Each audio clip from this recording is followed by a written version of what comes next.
So, and if you've got a Christian knitting circle, they don't want to hear about your OnlyFans. exactly. Activate your energy. Welcome to the Activated Authors Podcast, a show where we distill the core principles of what it takes to become a happy, healthy, and productive author, no matter what stage of the journey you're at. I'm your host, Daniel Willcocks. I'm an international best-selling author, as well as an author coach, speaker, and creative entrepreneur. But most importantly, I'm a lifelong student of all things productivity, psychology, and human behaviour. Thank you for joining me for today's episode. Without further ado, let's dive in. What is up, Activators? And welcome back to another episode of the Activated Authors Podcast with myself, Daniel Willcocks, and here with me every week. It's me, Sam Frost. Hello. What's the problem, Sam? You can make me pee. Please stop it. Just for anyone that is not watching and is only listening, Dan does this. He does this thing when we're on Zoom. Most of a good 20% of meetings are taken up by him doing this. Is he flips his screen upside down and then makes it look like he's hanging from the ceiling, and it doesn't sound funny, but he does it so well and it's so convincing. So there we go. That's why I was just clenching hard, Guffawing to not pee. Yeah. So hello, how are you? I'm good. I'm not good. I just went into default British, yes, everything is fine. How are you? Yes. Wonderful. Yep. How are the kids? Hello. Yeah. I don't know how I am. I'm very much I'm in an okay mood, but this week has basically just been a blur for me for many reasons. But doing stuff, making things happen, all that kind of stuff. Yeah. Mm-hmm. Just literally where I am right now. It's not I don't feel it in a negative way. I don't feel it in a positive way. It just is. It's called disassociation. It's called disassociation. I've got quite an important appointment on Monday that I am gearing up for. So that's taken a lot of my emotional energy on top of other stuff as well. I woke up yesterday. I don't know if it's just the stress from the situation or exhaustion or whatnot, but I did spend most of yesterday just in bed because I was just tired, man. I was just tired. Yeah, I'm very proud of you for taking yesterday off. Yeah. Do what you gotta do. How are you? Lucky to be here. Not to poke.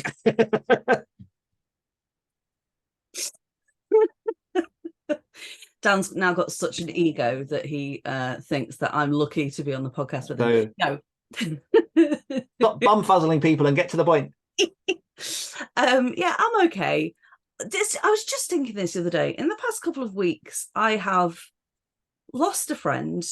I have fallen down the stairs and cracked my melon. And today, on the way back from taking my son for a blood test, an elderly man, not looking what he was doing, walked in front of the bus, and thankfully the bus driver braked in time. But biddies went flying, an old woman smashed her head into a pole, and I think I've only got half of the left kneecap now.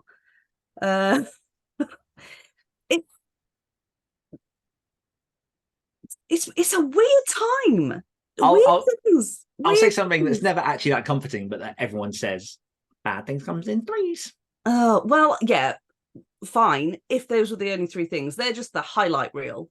Well, what they don't say is that multiples of three count. So it could be 3, it could be 9, it could be 99. Could be 300. Excellent. But, as we were saying just before we started recording, the universe has gifted unto thee as well today. So today has been my day, apart from almost dying in a bus crash, on Pokemon Go, because I got a shiny Squirtle. I got... Suicune. No, the first one. Oh, God, what was it? Gligar. Yep. Say again. Gligar. I got a shiny Gligar. I caught an Galarian Articuno, and then I got a shiny Queen. Yeah, I'm feeling pretty good. Because 1, 2, 3. Yeah, for fuck's sake. It's funny how good things don't come in multiples of 3, isn't it? Yeah. I mean, I know 3 is technically, it's not though, it's just, but yes, like I'm happy about that. What have you been working on? I have been working on Heir to the Universe, still reading through that. I've been working on the Flash fiction. Well, I'm going to be working on the Flash fiction. I haven't actually read any this week. My apologies to the writers of said work, and also to you for just being like, you got this. I'm getting the next batch of emails from people just like, you said to bug you in October, and I'm like, I didn't mean it. No, I did. But yeah, it's happening. It is happening, yeah. And what else am I working on? I've been editing an audiobook this week, and I've been working on 7 Days of Halloween, which is one of my favorite, really, really fun, serves no purpose other than making me feel like a happy little kid. Every year, well, I've done it twice, but twice in a row. So it's become an annual tradition that the week of Halloween, the 7 days leading up to it, including Halloween, 7 days in total, I post a different like Halloween makeup and look, as it were, not in a like, this is how you do this, because I like do makeup and lighting and angles and computer wizardry afterwards. It's not supposed to be like a tutorial. I wouldn't deign to instruct people how to apply makeup. But it's just fun for me because I get to mess around, and I've been designing them, and I completed one of them, and I've taken all the pictures, and I'm really happy with how. So green. Yeah, that's I think, like, work-wise, that's what I've been working on. How's about you? A few things on my side. So I've been doing lots of work on this year's 50k writing camp.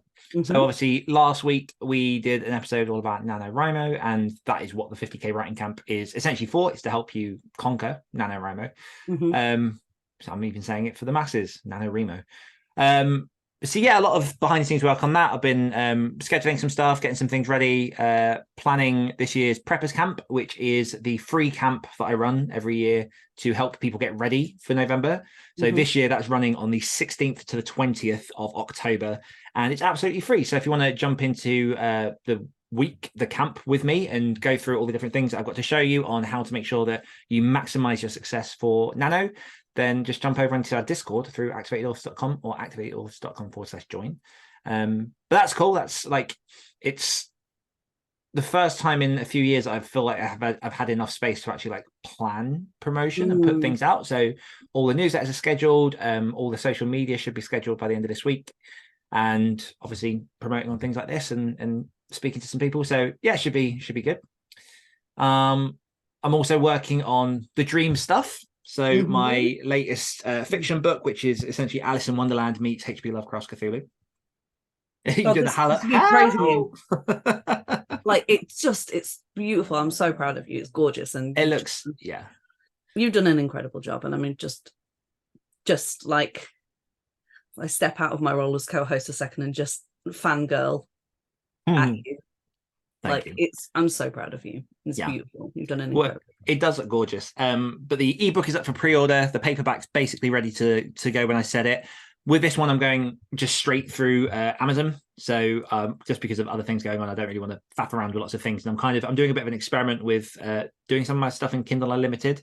I don't know if we've gone through a full episode on this. I don't think we have, but the whole exclusive versus wide argument, I'm moving to exclusive purely because everything's so busy in the rest of my life that I just can't manage all of the platforms. So I won't go too. It's not an infinite decision, is it? Like, no, you can change it. You can switch and change. Like, But that's where it is for now. And then the audio version of that is basically done, and is going to be airing the 25th to the 31st, which also synchronizes with your face paint mask extravaganza. So yeah, people who want to listen to the audio, it's over at theotherstories.net/dream is all the info, and then it's actually airing on the 25th. So feel free to check that out absolutely zero cost for you.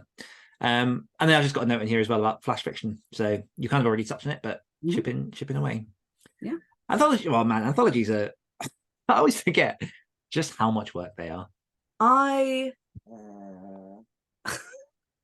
Yes. So sorry. I was literally about to start talking. And I just got a text message from my mum pop up on the screen. And then Chase went, yeah, and it just froze me a second. Yeah, this is my first foray into anthologizing. Yeah, and I can understand why they take so long. There's a lot that goes into it, because it's not just reading, it's like assessing each story, trying to, like, as you go through each story, you're thinking about where it might fit, whether, you know, what the kind of quality is opposed to like other stories. Each anthology really needs to have a central theme or tone that the entire thing's built on. So yeah, it's interesting. And one thing that I'm really enjoying as well is I've just gone through all the stories that began at 1,000 words, went down into 500 words, into 250, into 100, into 50 words. So I've read like 5 variations of the same story. And what's really cool is that some stories I'm like, oh, this is so much better as 50 words. And other ones I'm like, yeah, this definitely needed the length that it is. And it's now like 1,000 is the better one. So it's just a good kind of, like, it really shows how people can edit versus how they can write. Yes. Because obviously I won't say names, I won't say who, but there were a couple of stories that the 1,000 words was awesome, but each iteration just got progressively not as good. Yeah. And that's not because the story's not good, that's just down to the ability to edit. And obviously when you're that deep in the story and you're cutting everything out, it's really difficult still to try and there's still so much you want to say, and then you end up missing some bits in clarity. But yeah, it's fun, and hopefully we'll have kind of some dates and things on possible contacts and launching and things soon. Yeah, I would like to say that as I'm going through the flash fiction, all of what you just said, but also pretty much when I finished every piece, I'm like, who am I to judge this? Well, I've gone through and all of my stories are making it in. Yeah. I didn't enter any. No, me either. No. What's something you've enjoyed this week? Getting green. Yeah. So just it's not cleared up yet. The doctor says keep applying the cream and it'll go eventually. So like I said about the Halloween stuff, this year I've decided I'm doing a season of the witch.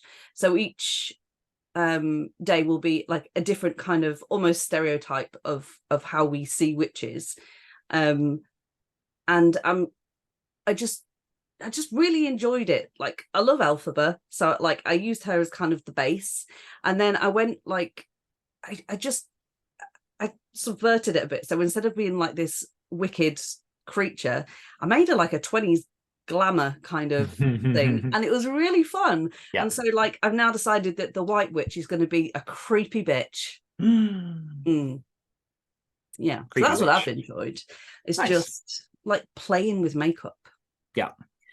Yes. How about you, sir? So I went into Cambridge with the little one on Saturday, and when the morning came round, because he's really into like YouTube and videos and stuff, we decided that we're going to vlog his day. So we went out and about Cambridge and took videos of us in different places, and he's talking to the camera and doing his bits and catching Pokemon and visiting shops. And I've got to go through and edit it, but the actual just experience like of being on a crowded bus with an 8-year-old and just like holding up a phone so he can talk to it was very interesting. And yeah, it was just a very, very good day. So that's my thing. That's super cute. What was the word of last week? Puzzle. Bumfuzzle. I'm bumfuzzling myself right now. How did your bumfuzzling fuzzle bomb challenge go? Right, it went really well for the challenge. I may have lost well, he didn't notice, so I think it's fine, but I may have lost some dignity point. Not dignity. What's the word I'm looking for?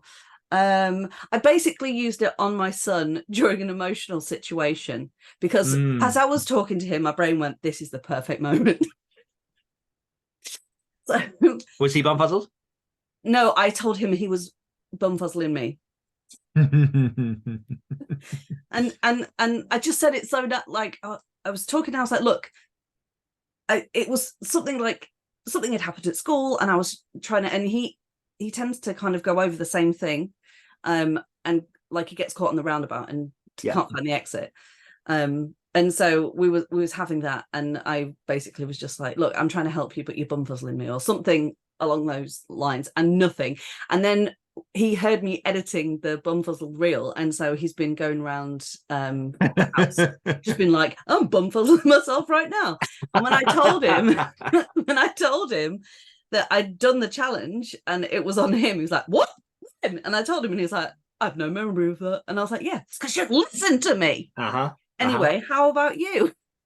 I didn't do it. It totally slipped my mind this week. Like, you bitch. I know. I was writing down all the show notes for this morning. I was like, oh my God, it's been a week. Yeah. And it's been a week. Like, I've used it on you, but obviously that doesn't count. No. So, fail, You've I guess. used it on me so many times. Yeah, a bumfuzzling amount of times. Yeah. But yeah, I just totally slipped my mind. So I will try harder next week with whatever word. Oh no, do you want to do the thing first with the stuff? Have I bumfuzzled you? No, I know what you're talking about. But just I was about to natural segue into a thing that I I thought know was a what good you're segue, and then gonna I do, realised. do you want to do the thing first? With Do the stuff? The So- stuff with the thing? Two notes here. One, I want to make it so clear to people that I want to know you're doing the challenge. Please put it in. They say desperation is the way into people's hearts. So I thought if I begged, it might help. Please Do it like a proper ad appeal, like a charity appeal. This is Sam.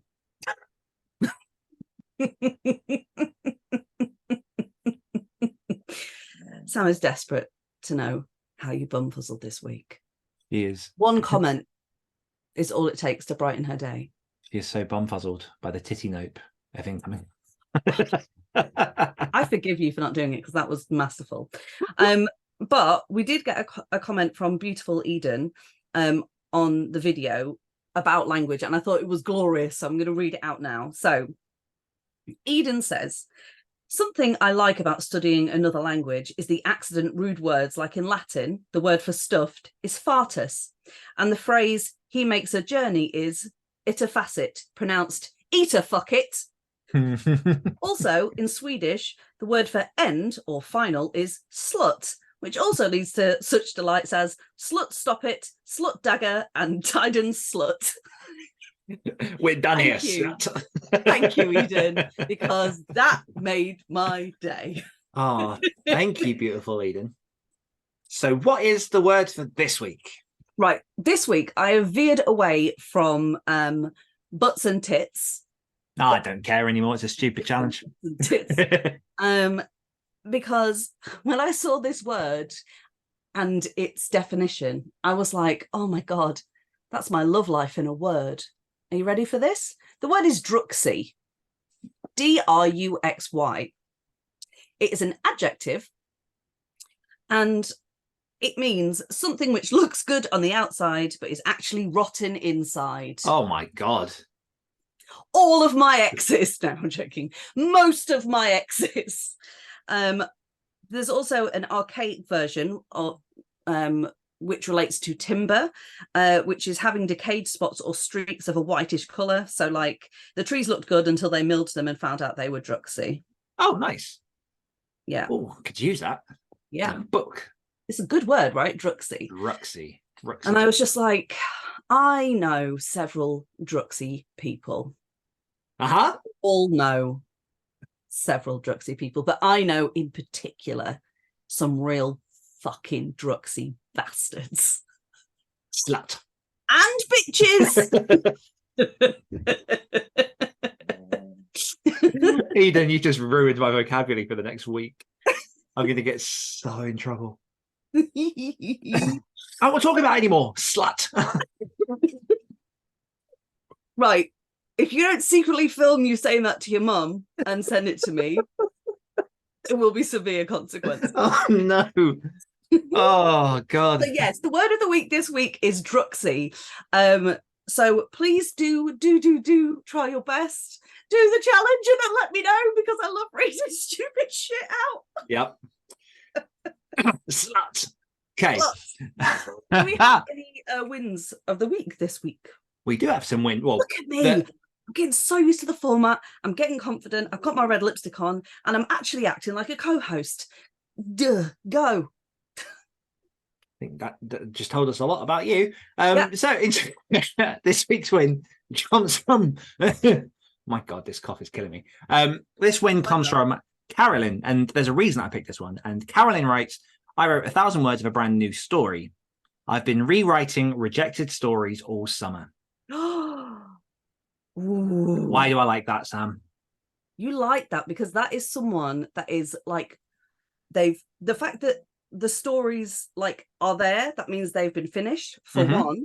And like we all know, like the number one rule of writing is to actually get to the end. Yeah. And then the fact that they've been, I don't know whether she's rejected them, like she's got to the end and she's gone, no, or like she's sent them out and they've been rejected. She submits a lot, so. Okay, so the fact is that she's taking feedback. She's hearing that, like, because if you submit to stuff, not always, but sometimes either they will give you feedback or you are allowed to request feedback. Yeah. And so she's taking those stories, she's sitting down, she's popped her pride and ego on a shelf, and she's like, right, it's time to roll up my fucking sleeves and make this better, because I can do that, because that's how craft works. That's how skills work. They get better when we polish them, when we keep going. And so she's a legend. Well done. I love it. Because it also comes back to our storytelling versus writing that we've been speaking about the last few weeks, because just because the story's been rejected doesn't, well, there's a number of reasons it might not be. I was going to say, it could be perfect to some people. Yeah, it could be. There's many reasons. And I think we said don't like Neil Gaiman. I know. Sorry. Just want to put that out there. I think we said we were going to do an episode on this at some point, but like, there's a number of reasons. Like it could be just, it doesn't fit in with that publisher. It could just be they didn't quite fit in with the theme. It could be that the people reading it just had a very specific idea of what they were looking for. It could be, not as well written as you'd hoped, but the story could be good. So like Carolyn's doing, you just rework it, redistribute it, put out there. Yeah. But just because you've been rejected doesn't mean it's a bad story. And it doesn't mean you're a bad writer. Doesn't mean that you're a bad writer. So this is exactly what writing is. It's a practice. It's a thing you can continually growing with and putting yourself out there to do better. There are thousands and thousands of people worldwide that might accept your story. You just got to find them. Do you know, you just reminded me of a story. I reject it. It's tough shit, I'm telling you. Rewrite it. It's kind of like tangentially relevant.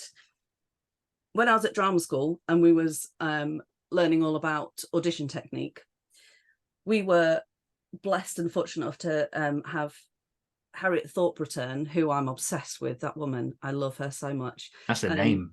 Harriet Thorpe. She, like, I am a straight woman, but I would do things to her. She has, like, she's got that kind of aura that you read about. Do you know what I mean? Like when it's like she walked in, she was all this, like she knows who she is. She is, oh my God. For people that want to know who she is, Harriet Thorpe is a British comedian or comedic actor. I was about to say accent then. She was in the British Empire. She was in Absolutely Fabulous. She's been on the West End. She, like, that woman like works and she is fantastic. Anyway, by the by, she came in to do audition technique with us. And I remember her talking to us about nerves. And she was saying it's completely normal to feel nervous, but I like to call in my head, not to their faces, obviously, anyone that like might cause me nerves. And so in this instance, we're talking about casting directors, poo people. She said, because you walk into the room and you can't read their faces a lot of the time, and you immediately label those faces as disinterest, as aggression, as whatever, because of your emotional state. So you start telling yourself a story about why they're looking how they're looking. Yes. And actually, probably they've just got a neutral expression if they've not met you before, and they're just waiting for you to, they don't want to call. She's like, or they could just really desperately need a poo. And that's why you're in and out. So I just like to, she's like, most people say, look at people naked. I just like to think they just really need a poo. Poo people. So tangentially relevant. They don't want to flap. Like, without getting too in the weeds, I think we've all had that situation where we're like talking to someone and you really need to pee or something, and you're just like, oh my god, you just told me the same thing 3 times in different ways. Just what is the point of this conversation? I need to go, but you're too polite to be like, shut up. Yeah. If you don't stop talking, it's going to come out. Eden, you've broken me for this week. Apologies to anyone that I'm offending. Slut. What is this week's topic? Oh, yes. Okay. So I forget exactly how we phrased this. I don't know why, but that bumfuzzled me for a second there. Mm-hmm. So this week's I will probably edit this fluster. I was so full of myself. I won't edit it out because I was so full of myself, like, I'm getting confident now, I can do this. And then I was like, oh, the entire point of the show, I don't remember. It's because there we go. So the question I have, and this is a question that I've heard a lot recently, which is why I brought it up, but it's also a question that, like, I would genuinely like some answers to. So I'm probably going to shut my trap for most of this because I don't have a lot of oh no, pressure. Yeah, well, I don't have a lot of knowledge on it, and I like, there's no, what's the point of me like bluffing advice to people when I don't have it? Like, that just makes me an arsehole. So the question is, how do you use a mailing list to get readers? I don't know. Slut. Cool. Cool. Mailer light, etc. Well, yeah. So it's one of those bits of advice that has been around. I mean, since before I was in the game, but even when I started listening to podcasts and things in around 2014, 2015, like it's the central advice for authors trying to build a business, and this is one of the important things as well. No matter whether you are self-published or you're looking at your own traditionally published, it would behoove you to get some kind of mailing list so that you can actually form a relationship with your readers. Because here's the thing. Out of all the different ways that you can connect with readers, the main one that everyone will automatically go to is social media. Yeah. Social media is a very big word, and it covers a lot of different platforms. Yeah.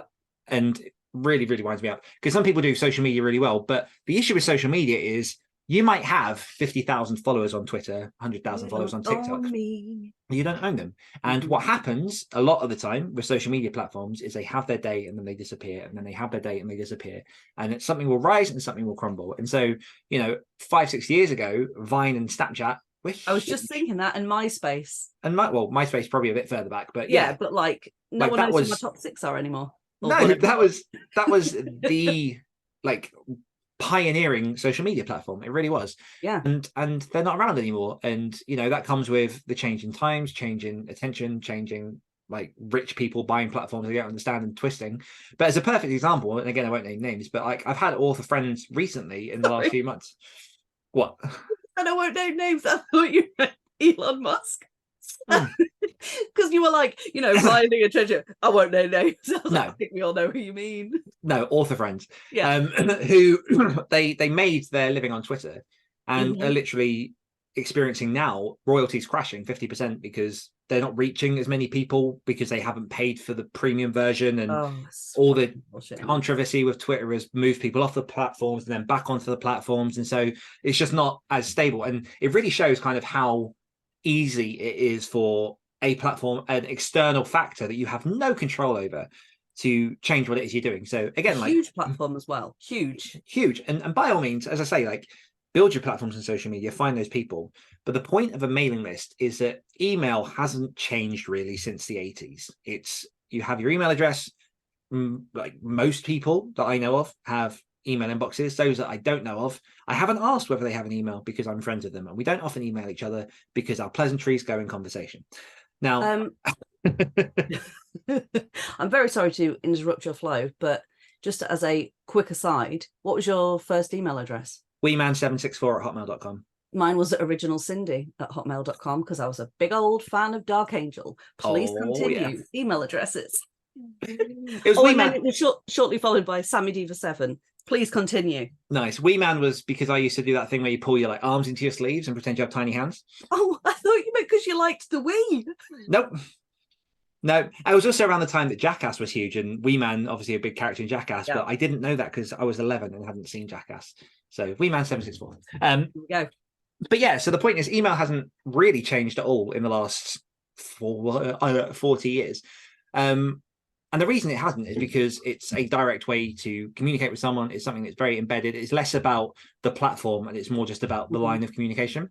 And so having a mailing list is your way, for people who don't exactly know what we're talking about here, is your way of getting a reader's email address so that you can send them updates, you can send them books, you can send them fun things. Like, I will emphasize here, don't just sell constantly because it bores people and no one wants that email. Oh, gosh, yeah. So yeah, mailing lists are pretty much pivotal to a sustainable career as an author.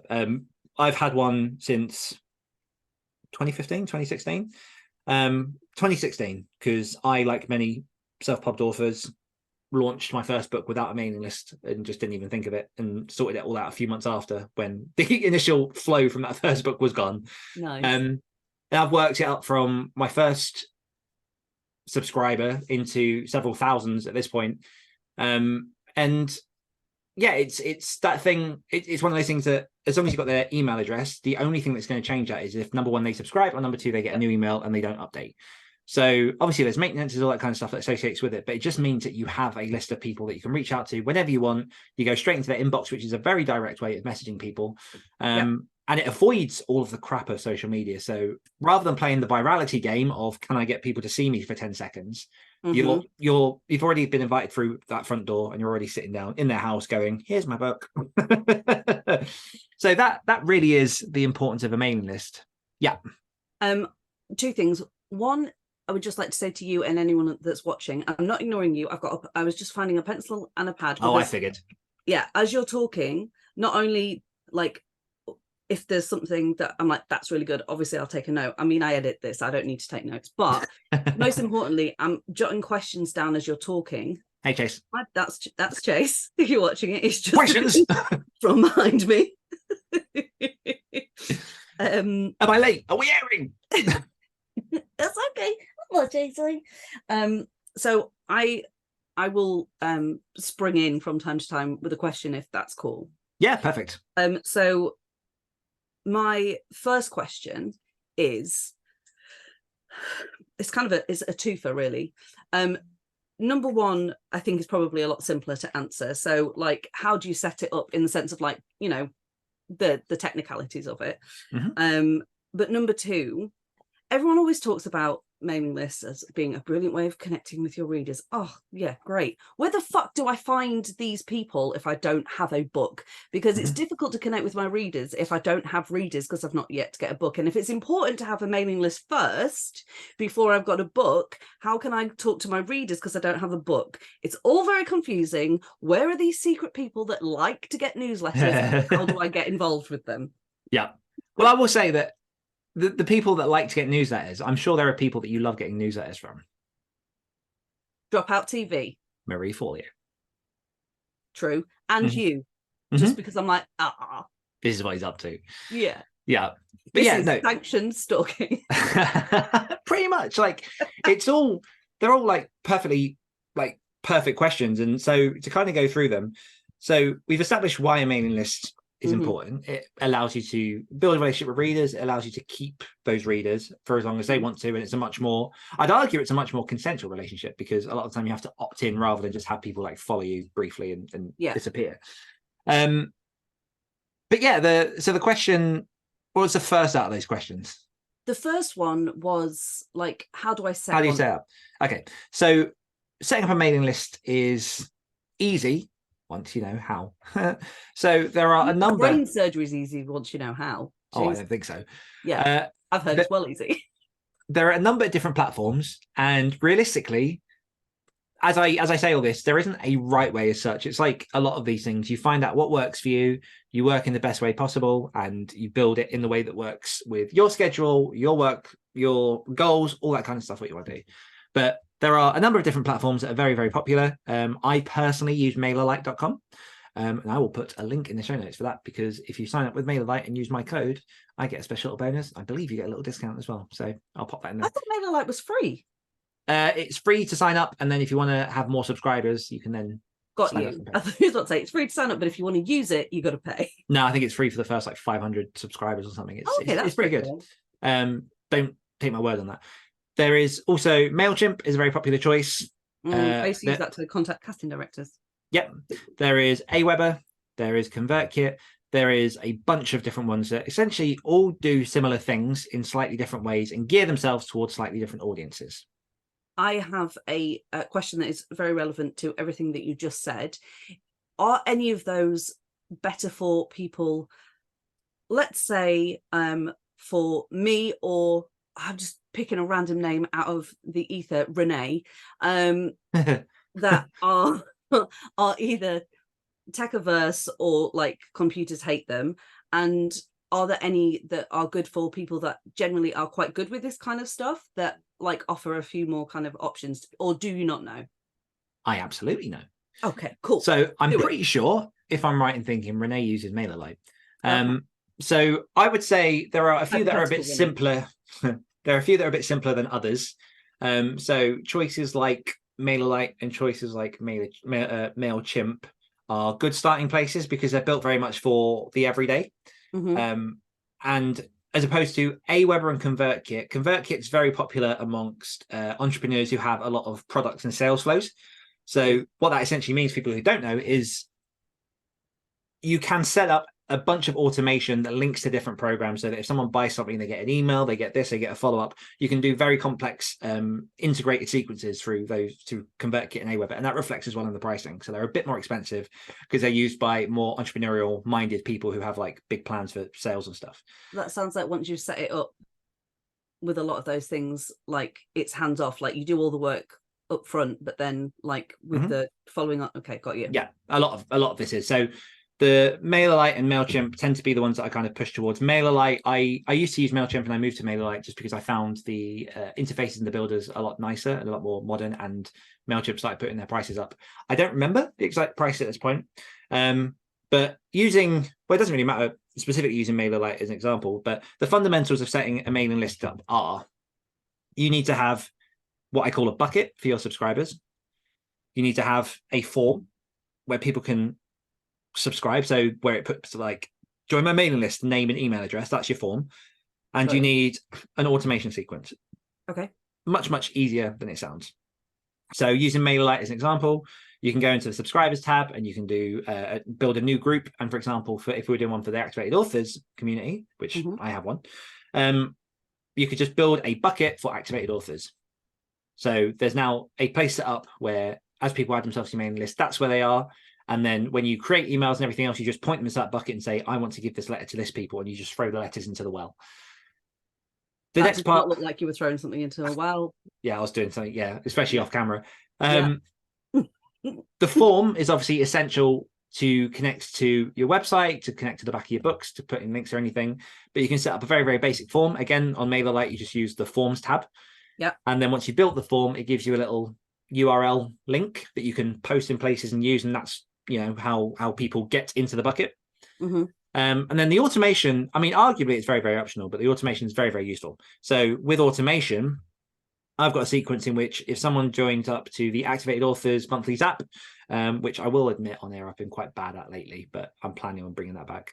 Unbelievable. But if you fill out the form that I put onto the website, and you get put into that bucket, the minute it's in the bucket, it triggers MailerLite to send you a welcome email to say, hey, this is what you're going to get. This is awesome. And with those automation sequences, again, depending on what you want to do, you can make them as simple as complicated as possible. So it can be one email just saying hi, or you can have special instructions to say after 7 days, here's another email. You can set it. You can set it up so that if they haven't opened that email, it will send another email after 3 days. If they have, it will send a different email. So you can set up an entire workflow map of interacting and communicating with people once they've signed up to your mailing list. So, for example, if I get an email, like, you know, I sign up and I get a welcome email, which I obviously assumed is like I call them like a reflex email in my brain. Yeah. You know, it's like an out of office reply, but it's hi. Yeah. And then, so when it says like, over the next 7 days, I'm going to send you these resources, and then they pop up, that's all part of the same kind of automation. Yes. Yeah. Okay, that's really cool. That's cool. Okay. Yeah. Because the Well, Mm. you go. I was just going to say, I have a very specific niche question, but I will wait until you've finished this chunk Okay. of. So in that example, if we were to take you as an example, this could be quite cool. You have your bucket for Masters of None people. You have your form on your website. Yep. You have your automation. But Yep. you could essentially set up an automated thing that says, welcome, really, really happy you're here. What would you like to hear from about me? And that first one could be, I want to know all about you. And so you can send them everything. And then Yep. you could set up a separate bucket. So it's like, I love your paintings. Okay, paint. I love your poems. And you can filter people out because I won't go too deep into this because it's quite, there's a lot to it. But the more you can, quote, segment, unquote, your audience into the things that they like, the more likely you are to get better engagement and to give a better service. Because the last thing you want is for people to sign up to your mailing list because they really, really loved, I don't know, I'm just going to pluck this example out. They've really, really loved your post-apocalyptic books. And then you start sending them lots of horror novels. They're not going to like that because they signed up to hear about post-apocalyptic novels. So, no, and if you've got a Christian knitting circle, they don't want to hear about your OnlyFans. Exactly. So a lot of setting up your mailing list is about expectations. In all of those things that you set up, you want to make sure that when people sign up and they see that form, they know what it is they're getting from you. You're not lying to them. You're not tricking them. I think because we're also used to getting really annoying emails. Yeah. There's a part of us when we set up emails that we're like, oh, well, we have to play by those rules. We don't. Just be upfront with what it is you're going to sell or what you're going to push or what you're going to notify people about. And then that's what they're going to get. And if they get the thing that they think they're going to get, they're going to be happy with you because they asked to get that. Whereas if you suddenly start sending out like loads of different things that don't relate at all, like that's when you start having problems and losing a lot of people. Yeah. Right. Here's my very niche, very specific question. And it's probably going to make you laugh. When you set up a newsletter or website or something like that, because of like privacy laws and all the rest of it, you know, with people when they were opting people in that hadn't asked to be, and laws changed and all the rest of it, one of the things you are asked to do is put in your address. Now, that address appears at the bottom of emails and your website. So how do you stop sending random people your address? Please. You remove it. Cool. Okay. I'm assuming there's a way to do that? Yes. Yeah. At the bottom of the email, you can choose what information you're sending in the email. Okay. Like mine has my business address because I have that in lots of places because it's just a registered business. So yeah. So yeah, there are a few other things that it's worth being aware of. And these are things I won't go too heavy into because they're whole mind, but you kind of brought up there about addresses and all that kind of input and information security. Yeah. Some things to be very, very aware of. And this is specifically speaking about the UK, but I also think some of it might translate over the pond as well. Yeah. Screw my old life. In 2018, the General Data Protection Regulation rules changed, meaning you have to opt in to receive an email. Yeah. So essentially, you can't just add people to your email address willy-nilly. Not that it stops people, but you have to make sure that people are choosing to be part of that. So it's always worth, when you have the name and the email form that people are filling in, just to put a note there about how you're going to use their data. Most websites need to have a privacy policy. All websites in the UK, at least, need to have a privacy policy as well. It says what you're going to do with their data, because essentially when someone's giving you their name and their email, could be their postal address, it could be any other information you request, although I'd say you only really need a name and email. Yeah. People have a right to be able to know what you've done with their information. So the good thing about having a mailing list platform means that you have a system that is keeping all those email addresses safe. And should there be any breaches, that's on their side, and that's for the platform to deal with. Although obviously you then have to communicate that to your readers. Yeah, of course. So GDPR, particularly in the UK, is very, very important. The other thing to be aware of, which is very, very useful to know, and again gets a bit into the weeds of the behind the scenes of emails and things. When you sign up to a platform like MailerLite, for example, it will ask if you've got a registered domain name, URL address that it can use to send emails to people. Why it asks this is because if you have an @Gmail, @Hotmail, @AOL, @whatever account, and you are sending lots of these very arguably salesy email addresses, you are more likely to be hit against spam filters in people's inboxes. So, you know, you might not be sending spam because people are opted in, all that kind of stuff. But if you have an actual, like mine's hello@danielwillcocks.com, because that's a paid for, bought, registered, validated address, it means that I'm likely to get through more spam filters than other ones are, because, you know, email providers all the time are finding ways to stop you from getting crap. And what you don't want to happen is to go into the junk box of every reader that you're sending stuff to. Another way to increase the chances that you're seen when you send your emails to other people is, and again, I know it's really, really tempting to put very buzzwordy spam stuff in the subject line, but putting free in capital letters or putting last chance in capital letters, which admittedly I do sometimes do, but I know about why I'm doing it. If you put stuff like that all the time, that's also going to go straight into spam and junk, because those are keywords that email inboxes are trained to look for, to filter through, to make sure that you're not getting crap. And then the other bit that will help people see your emails is when they sign up, just a nice little reminder to them to add you to their safe sender list. Yes. So you can request for people to just add it to make sure that your emails come through and that you've chosen to see them.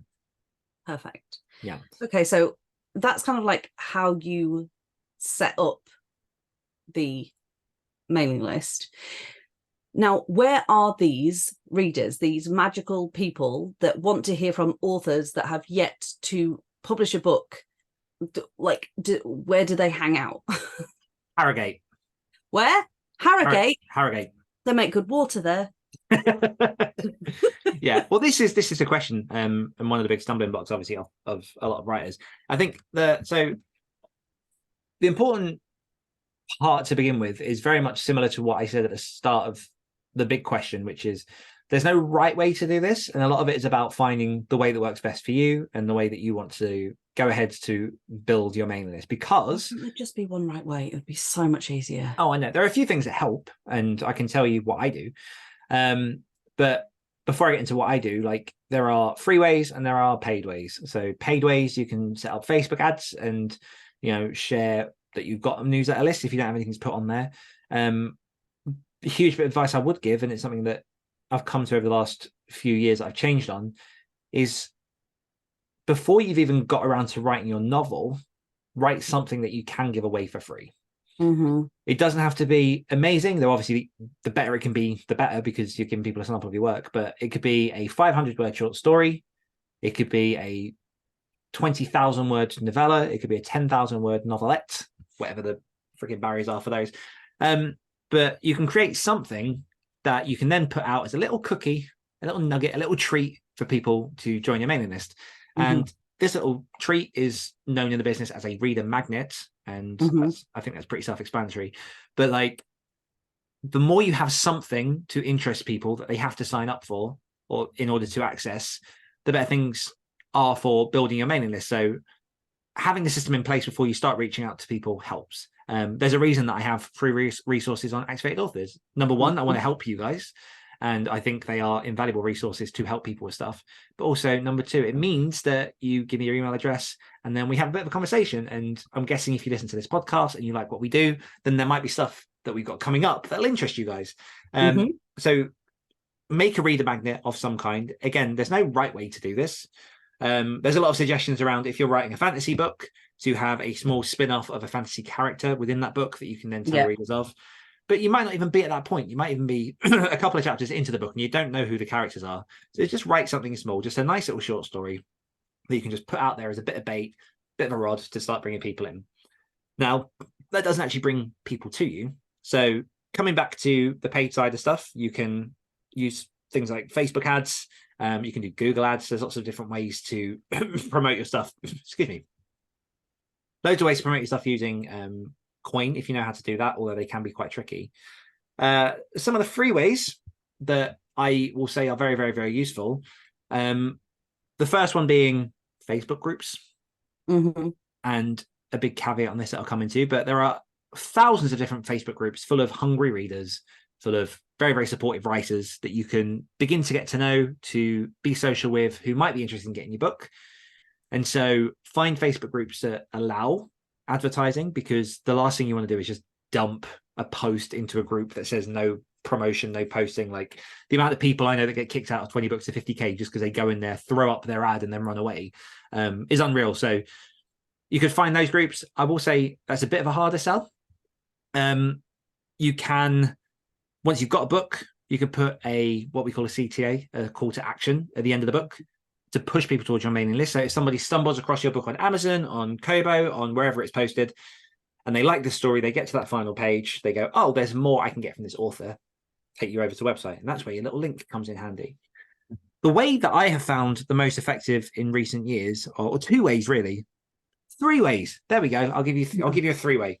Thought you'd enjoy that. Finally. Sorry, go on. So the first one is Story Origin. Mm-hmm. I am a big proponent of Story Origin at the minute. And I will say that not specifically just because it's Story Origin, but they're doing this the best at the minute, in my opinion. But Story Origin is a website that helps you set up newsletter swaps with other authors. So what that means is I'm a horror author. I can go onto Story Origin, find other horror authors who are promoting their book, and through their system, I can go, I like the look of your book. I will mention your book in my newsletter if you mention my book in your newsletter, and you swap over. And so their audience, say they've got 1,000 people, will see me, and some of those will come across. Mm-hmm. My audience, who are hopefully a different 1,000 people, will go across to them, like their stuff. And so it's very, very mutually beneficial for both people. So it's one of the things I'm constantly keeping on top of. Every couple of weeks, my horror list goes out, and I'm always making sure that I've got people to swap with to make sure that I'm building up new readers, bringing them into the funnel, all that kind of stuff. On Story Origin as well as newsletter swaps, you can do group promos. And what a group promo is for an extended period of time, could be a week, could be 3 weeks, a month. An author can set up a landing page in which they invite other authors to put their book up onto that landing page. So you can build a landing page of about, well, as many books as you want to, really. I wouldn't do more than 20. But you could have 20 books and your book could be part of this. And then that single link, you can every one of you in that group of 20 can send that page to your mailing list so that you're getting joint exposure for everyone in that group. So there's a lot of cross promotion there. There's a lot of being social and being helpful for other writers and other readers. Social. Ugh. I know. But you don't have to talk to them. Oh, okay. You just tick boxes and it swaps. It's pretty nice. If you want to talk to them, you can. Oh, no. But like I've done a few Story Origin swaps with a guy whose books that I've read and who I met in Pittsburgh, and I have one of his books next to my shelf. So that was quite nice to have a few swaps with him. But again, coming back to a point I said earlier about expectation, make sure that the books that you're promoting on your list are ones that you're proud to promote and ones that represent your brand. Because if you start just accepting every person, you'll have a list of 5,000 people, but none of them are going to actually like read what you put out because you're just sending them crap. So make sure you vet the books that you're going to be a part of. Like there have been quite a few big group promos that I've not gotten myself involved in just because they clearly just said yes to every book that comes through. And there were like shoddy covers, shoddy titles, shoddy blurbs, typos, all that kind of stuff. So newsletter swaps, group promos, being social with other authors is helpful. No. And this is much more of a slower burn, but kind of comes back a bit to social media. But if you can start making friends within the writing space who are either around your level or maybe even a little bit higher, who have a list that they're happy to promote your book in. You've got a new release coming up. Hey, do you mind mentioning this in your newsletter? Awesome. How about when I've got a new book coming out, you promote that? Cool. Lots of cross promotion, because it's one of the, I think it's easy once you get into this game to think that everyone's a writer, and you forget very, very easily that like we are of the minority. And so you're not really competing for other readers, but you can share with other readers. Like, you know, you're likely not going to bring out enough books to sate a reader again and again each week. And the third way is coming back to spending money, but a bit more focused and a bit simpler to use if you're not sure how to set up Facebook ads. You can set up paid promotions. So there are websites. David Gogren's got one on his website. There's another one that I can't remember where I sourced it. It might be Kindlepreneur, that list all the different paid promos that you can send out. So for $20, for example, you can apply to have your book featured in a promotion with a company like eReader Today or Robin Reads, and they will. No? Yes, but not yet. Okay. Yeah. Sorry. I know. I was like, do I know something? Yeah. No, you do, and you've reminded me. Thank you. Okay. But no, so these are curated lists of readers that different companies have met, and then they basically sell ad space to. So BookBub, actually, to be fair, like if you are signed up to BookBub, you will get like a daily blast or a weekly blast of all the different books that are on offer. That's essentially what these look like, but there's lots of other websites that do it. And so you can put in together a good campaign for, I don't know, like $100 that will get your book in front of thousands of readers. You can set your book. Yeah, the excuse me, the only caveat to this is that they need to be discounted or free. If they're discounted, you will probably get fewer people sign up, but you'll get more quality readers because they've actually paid for the book. Yeah. If you put it for free, you'll likely get thousands and thousands and thousands and thousands of people download your book, which is awesome for the rankings and whatnot. But whether or not they're quality and want to read on, because we all know that our Kindles are full of free books that we've downloaded but never got around to reading. So yeah, that's kind of the main three. And then the BookBub stuff that you mentioned, you can do paid BookBub ads, similarly to Facebook and the Google stuff. And also you can do some, you can apply for their newsletter blasts, which are quite difficult to get into, but they can very much help launch a lot of readers onto your list. So those are kind of like the main ways. The important thing to remember a lot with newsletter building is it's slow work. You have to be patient. If you're self-pub, it's probably going to be slower because it's one reader at a time. Yeah. And then we'll do a whole episode on, engaging your readers later. But it is important to find a way to make sure that you're not just focused on building your list, but you're also appreciating those that are on your list, because it's much harder to get people into the funnel than it is to keep them. Right, got you. Yeah. So once you've got them, delight them, send them stuff, they'll be happy. But the actual effort it takes to get them into there in the first place is is where most people focus their attention. And that's something that really annoys me. Like once people are on the mailing list, people are like, they're going to be there. And they don't worry about like looking after them. They're just more focused on getting more people. But it's better to have a list of 1,000 quality readers than it is to have 10,000 and only 20 of them open your email. And it's better to have a list of 2 people that will read your book rather than 100 people that won't. Exactly. I know it's exactly what you just said. I'm just using very small numbers for people that haven't yet got a mailing list and aren't like, why haven't I got 1,000? Yeah. Okay. Well, thank you for that. You're welcome for that. I'm sure that I'm going to sleep watching this episode. Slut. Thank you for that. Slut. Before we wrap up, Eden, you've killed him. Before we wrap up, I have a few more questions, but I'm aware that this is a long episode. Yeah. So let's do them as quickfire. So I will ask you them and answer them as succinctly as you can. So the first one is, how often do I send a newsletter? How long is a piece of string? No. Mm-hmm. You have to give useful answers. So how much content do you have? I realize it's meant to be the quick section. It's up to you. It really is. Like, you can experiment and see what works best with your schedule, but also with what your readers are receptive to. Keep an eye on engagement rates because you want to make sure that you're not spamming people to the point they're ignoring you. My activated authors one goes out once a month when I'm on it, because really that's like a summary of all the things for the month, and I don't want to put all my attention to constantly sending a newsletter every week. My horror one goes out once a fortnight because that works in my schedule. It gives me enough time to come up with updates on things that I'm working on. I know people that send them out weekly. I know people that send them out monthly, every 3 weeks. Like, find the schedule that works for you. Don't feel pressured to have to do it one way or another. In the beginning, if it feels like you just want to slowly get used to it, do it once a month. Obviously, there's an exception for when you actually have launches and things. Feel free to actually hit people with launch emails, because again, if you set it up so that people know that's what you're sending, then you're fine. Yeah. But ultimately, it's about finding your groove and seeing what works for you. Okay. What do I put in a bloody newsletter? So you told me that not to sell all the time, which I totally get because that would piss me right off. So in those like months, years where we're working on the book and we've got people signed up, obviously, like you just said, you could send like an update on the book or whatever, but like what am I telling people? So here's my view on it.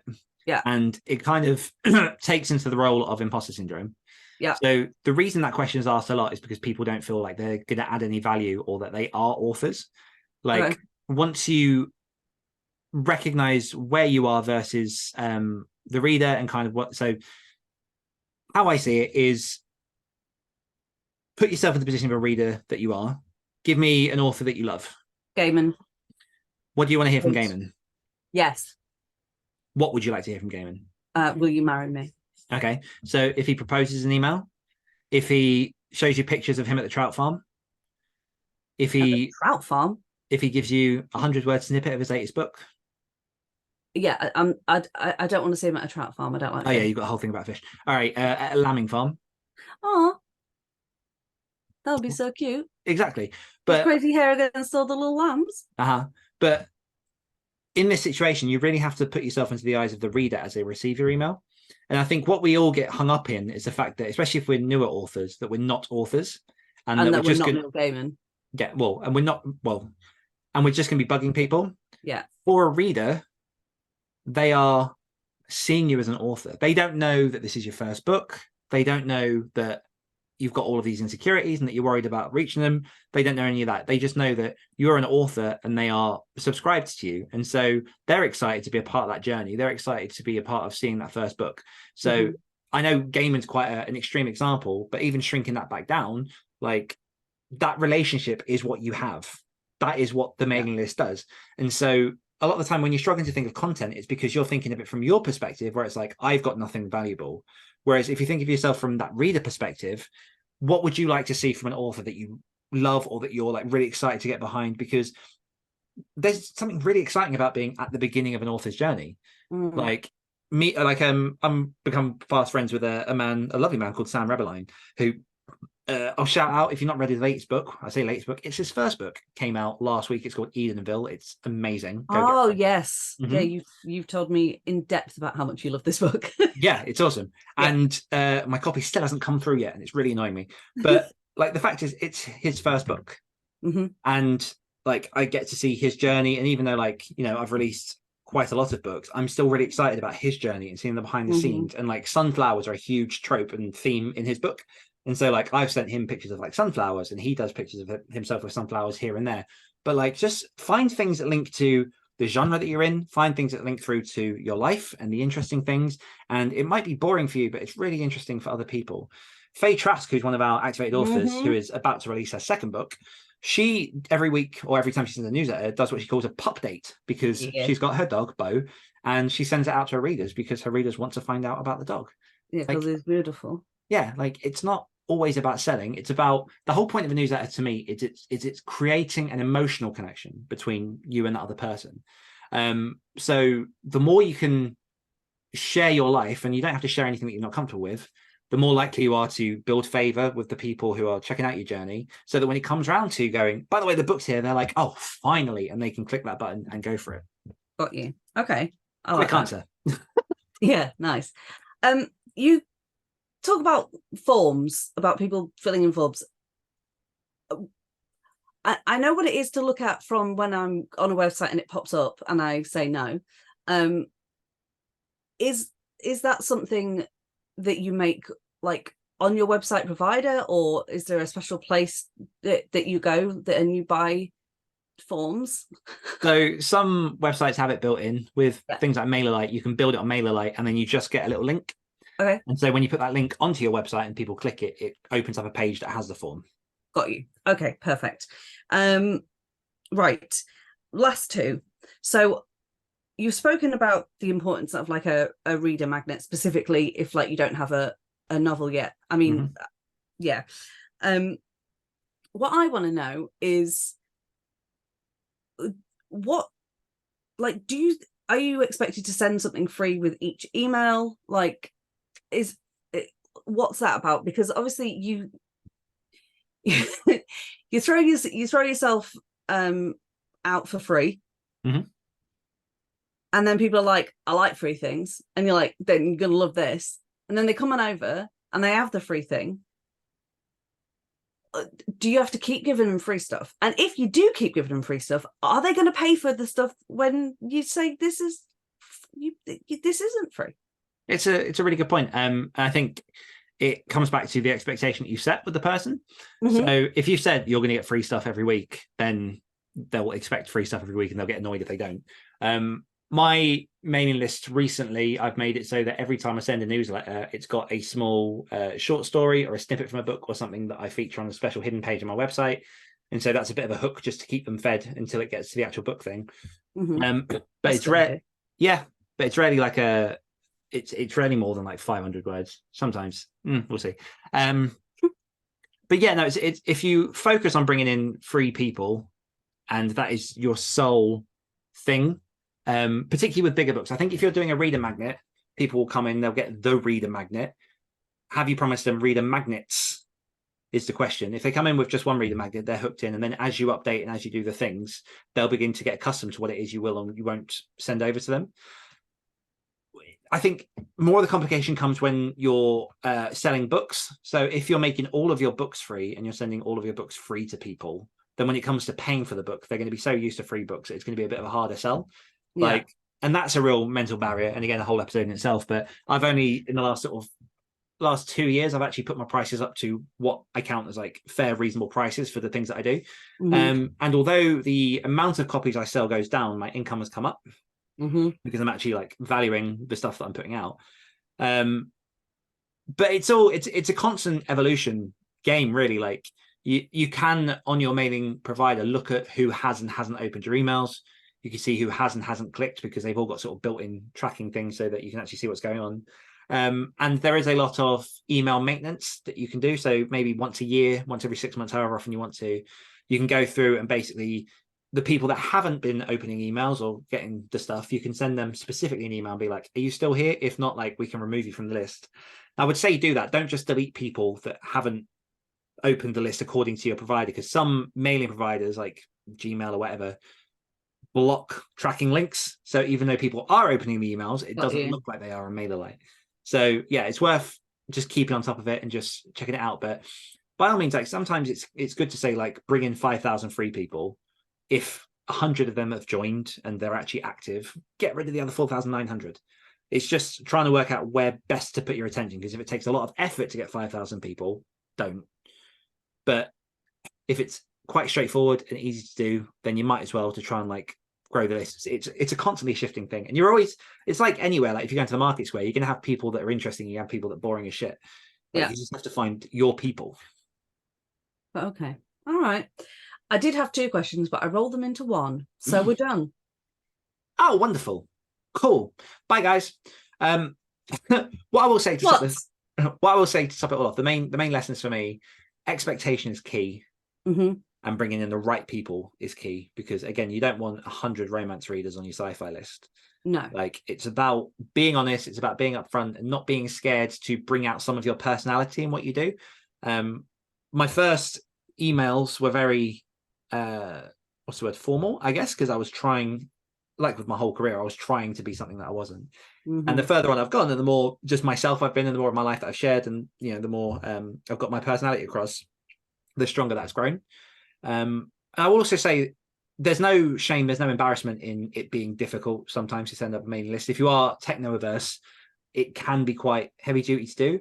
It is one of those things that, again, it's simple once you know how and once you can kind of see it all. I mean, I might do a tutorial at some point on activated authors, but what I will say is, because this is weirdly timed and in no way planned, because you did not know this, I don't think, is I have added a mailing list integration setup onto my web design service. Oh, so, no, I didn't know this.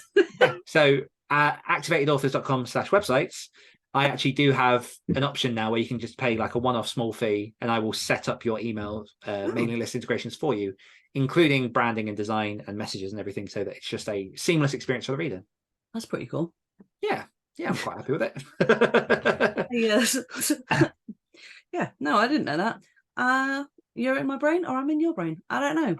We've got mushed brains together, brains of mush. Blatt. Don't do it in a German accent. No. So bringing all of this to a little round off, word of the week is Droxy. Droxy, which means, just double check that I've said that correctly. I think it is Droxy. Just look, we've talked about this. I'm not. Wait, you're Northern. Droxy or Droxy? I did spell it out. DRU. Where has it gone? Droxy. DRUXY. Yes. Droxy. There we go. That's why I wanted to double check. An adjective, something which looks good on the outside, but rotten. It's rotten on the inside. Yes. So try and fit that in. As by all means, send us comments. Let us know how you got on. And also, please do. Yeah, and also just a plug that if you want to conquer Nano and you want to join the Activated Authors for our free Preppers Week from the 16th to the 20th of October. Just go on to activatedauthors.com/prep and all the information is there.